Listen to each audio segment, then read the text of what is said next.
Hi, guys. Thanks so much for joining us today. We're so thrilled to be starting up our military spouse highlights again, powered by USAA. And I'm thrilled to be joined by my friend Tatyana Ray today. Tatyana is an Army spouse who serves as the faculty manager for Kaplan North America.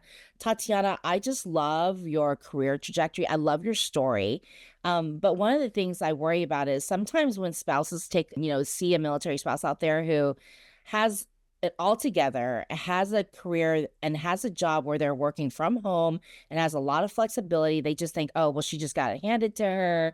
She had, it was easy for her to get there. And they don't see like the choices you had to make leading up to there. And they don't see like how you had to prioritize, flexibility and such. So I thought that this would be, I told you I was really happy you were kicking us off because I think this is, especially for the time that we're in right now, I thought this would be really inspirational because people, will understand through hearing your story that you had to make choices and they weren't always easy. They weren't always what you would have chosen, but you made choices because you knew how to prioritize. You had figured out what your priority was and you just always chose to that priority. So I thought maybe we could start from the beginning and talk about your journey and let's talk about before you met your husband. So my background, my undergraduate degree, my graduate degree, and the bulk of my experience, we might be at an even split at this point, but when we first got married, it was early childhood education. It was child development. That was what I was going to be when I grew up. And got married, moved away to Manhattan, Kansas. I worked for K-State. I was in the early childhood or their early Head Start program. I was a lead teacher,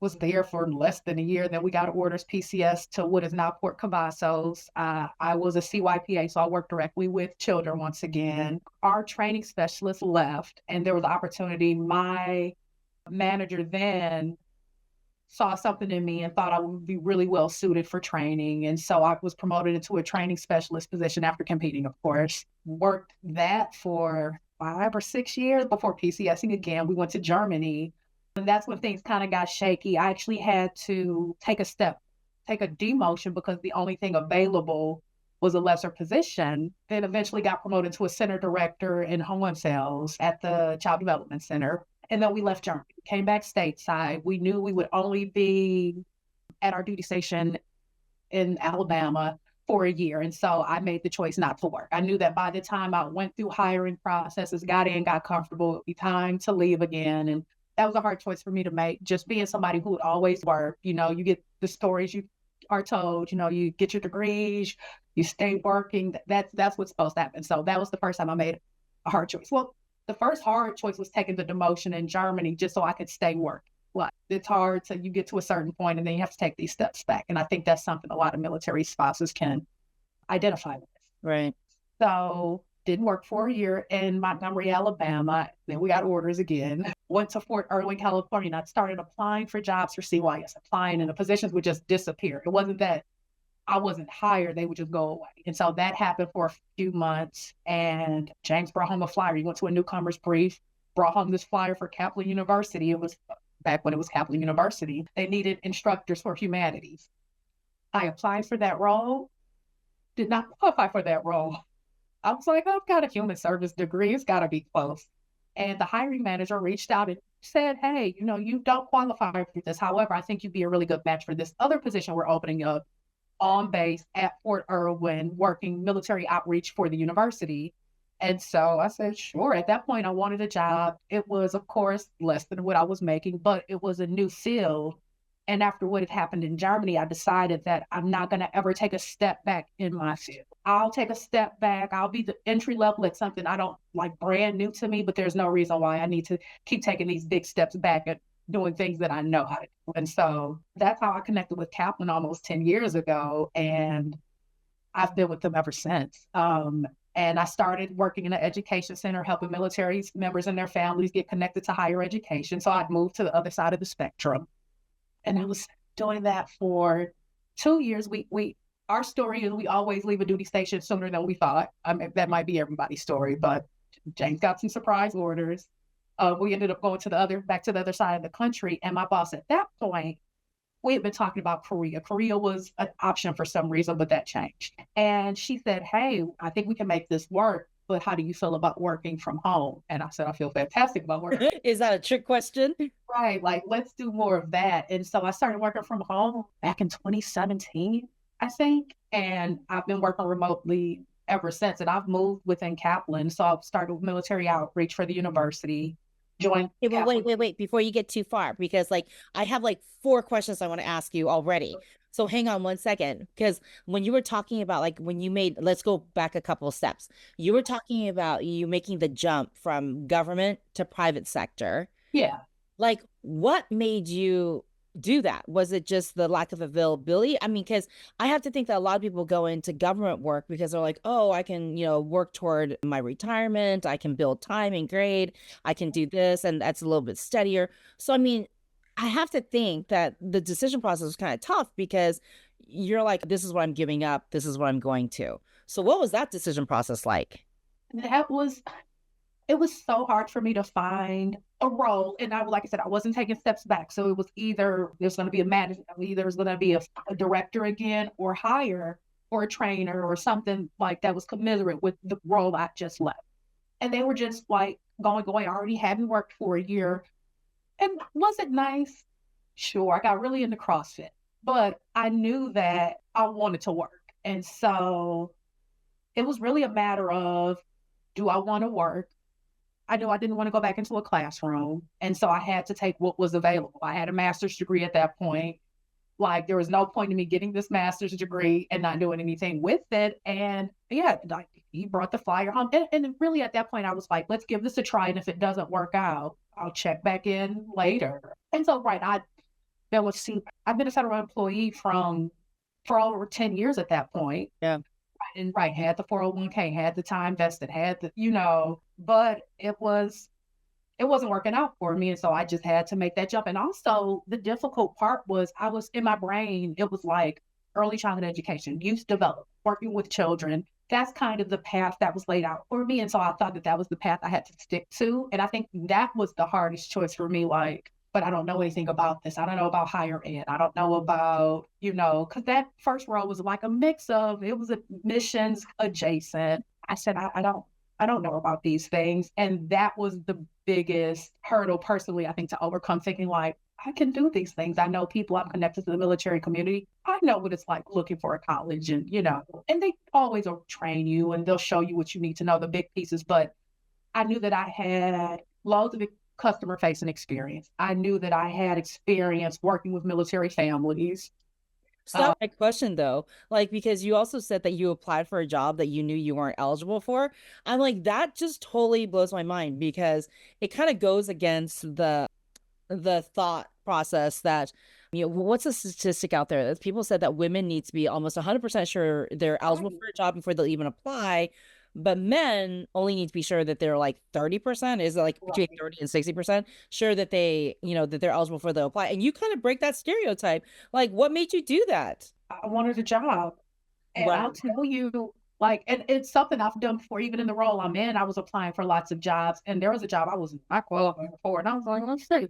And, and I surprisingly made it through 2 rounds of interviews. And the second, I think he would have been my boss had I been selected for that role. He said, on paper, you're not, he was concerned about the gap, the knowledge gap. But he was like, but you're a military spouse, and I know military spouses are capable. And so we talked, I made it through 2 rounds. And then at a point that it was very close, like the role I'm in now and that role, like washing out. But the worst they can tell you is no. Right. And, you go, and even if I hadn't interviewed for jobs like that in a long time. And so it was kind of like stretching a muscle to sit and do an interview and reflect on your skill set and what you are capable of doing. And I think as military spouses, we have to be comfortable with, okay, on paper, my resume says this, my degree says this, but like being military spouses, we're doing so much leadership. And I know they like to call it informal leadership but it's actual leadership. We're running, readiness groups and mentoring younger spouses. Like a few years ago, somebody called me a senior spouse. And I said, when did that happen? But those soft skills translate into all other types of roles and positions. And we just have to realize it. Somebody has to tell you. And I mean, you were saying that the worst I can say is no, but then what happened with you was they said no, but. Right. And which is awesome because then like that wasn't even a job that you had, that you were able to apply for because it wasn't listed yet, I'm assuming. Right. And Right. so I think that's so awesome because like you went for this job and then they're like, well, you're not quite eligible for this, but we do have something that you'd be great for. That's Yeah. amazing. And I mean, I think that's a really great lesson here. I mean, that's my big takeaway where I'm like, okay, they could say no, but they could also say no, but. No, but and So it's- even the second role, he said the same thing. He was like, this one, he's like, but keep an eye out because like, so you build those relationships. I think that's the one thing we all as military spouses are pretty fantastic at, like building those relationships. And so I built two relationships. Even if I didn't get either of the jobs, I know that I know this person here. I can always reach out later. And I think that's a lot. I think that takes a lot of bravery, like, because we're all thinking like these are professional relationships and what if, but what if the right thing happens or what if something positive happens? Well, I mean, that served you well. And I really love that because it does take bravery. And it also, I think it's also, it's almost like a reminder, don't make somebody else's buying decision for them. Like, don't decide what their, reaction is going to be to you. Like that's you and your baggage. Like let them decide if you're eligible or not. Yeah, I love that. Okay, so like your flexibility has allowed you to manage a pretty steady career within the military lifestyle because I love that you have a line in the sand where you're like, okay, I'm not going to go backwards in my career choice. Like if I'm early childhood education, I know what I'm capable of. I have a master's degree in this and I know the job I have now. So I'm not going to go backwards in that because I have all this experience. I have the education. There's no reason for me to take like a billion steps backwards. But then you also said that, hey, if I have an opportunity to do something new, I don't have Yeah. to start at the top or in the middle. I can start, a little bit lower because it's a new. So I love that. Like, so you've been able, like manage that within the military lifestyle. But I mean, I know your husband's been in for quite a while because you're a senior spouse. So when he does retire, when he does eventually retire, do you see yourself making any changes? Like, do you think you'll go back to what you went to school for and try to get back some of that time in the federal government? I don't think so. I think that that story has come to an end. And actually, big step for me, we PCS here to Fort Knox in August.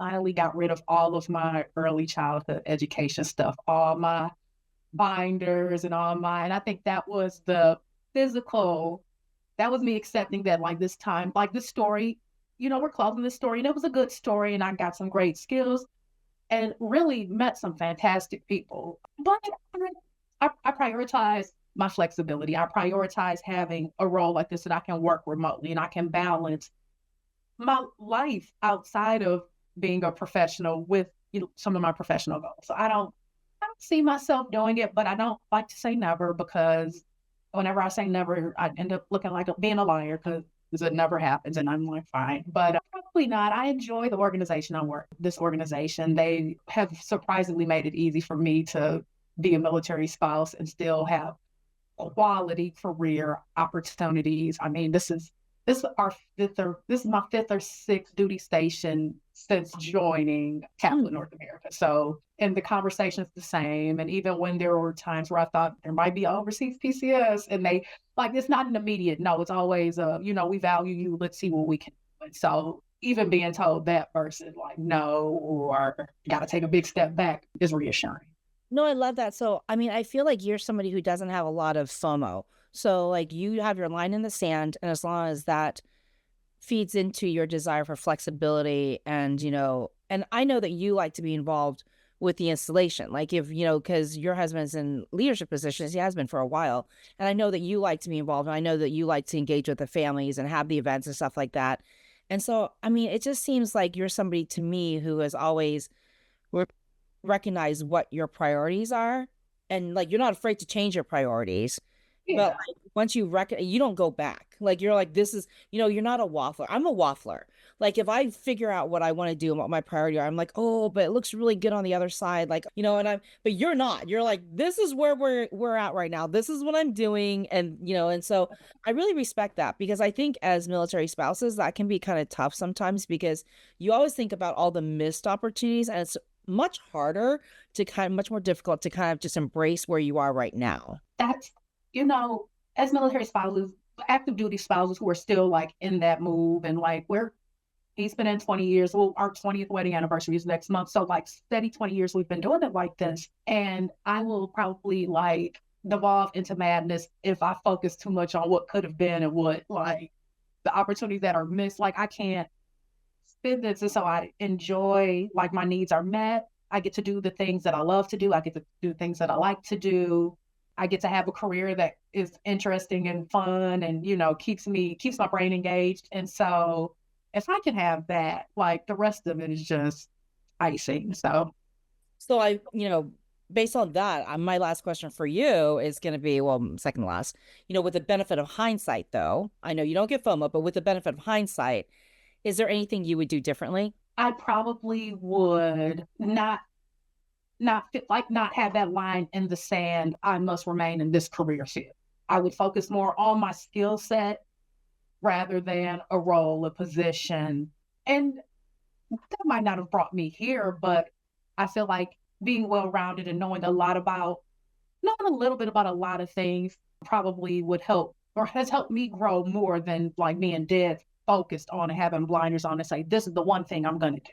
So I probably would just chill out a little more and be more open to varied experiences professionally. Yeah, no, I agree. And like I always tell people, because at NMSN, we're always like, oh, we always work toward, helping military spouses build portable careers. And someone will say, well, is is my career portable? I'm like, it depends. Like if you're a lawyer and you want to be a lawyer on K Street in Washington, D.C., that is not portable. But if you want to like be a lawyer because you want to help people through the practice of law, and that is eminently portable because you'll have lots of opportunities to do that wherever you are. So I Right. think it depends on your mindset. And I tell like I manage LSAT and now bar. So if you're a lawyer and you're not able to like there are other ways you can use those skills and be close to your career. So, and another thing I tell all military spouses, with the amount of volunteering we do, I forgot the name of the system but when you log your volunteer hours, they can spit out a resume for you. And so you can still have a resume without gaps because you've been volunteering. And even though you were not getting paid for that work, that's still building skills. So a lot of folks don't realize that and don't think to do it. But So now for the younger you, do you have any advice? we Like chill what out. would you do differently? I would tell her to calm down. She was tightly wound and it's not so serious. Like it's not if you don't have to work for a year, the world isn't gonna crumble around you.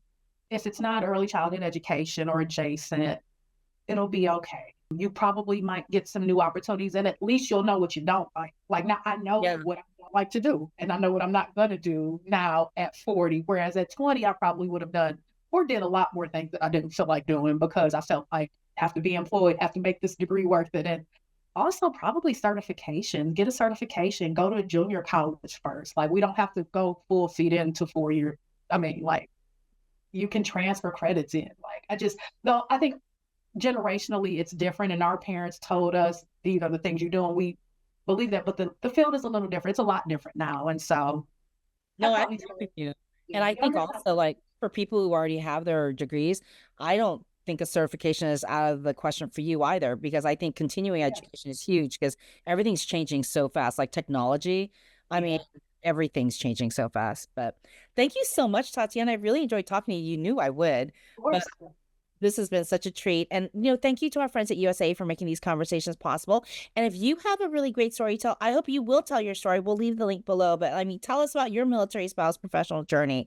And if you have questions for Tatiana, leave them in the comments. I will make sure she gets them and she's happy to answer them. We make sure they're happy to answer them.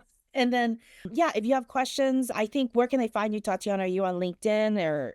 I am. I am on LinkedIn, Tatyana with a Y, Ray, and you'll find me there. My picture's up there. So, any questions you have, sometimes folks ask specifically about Kaplan stuff. So, yeah, please reach out to me there.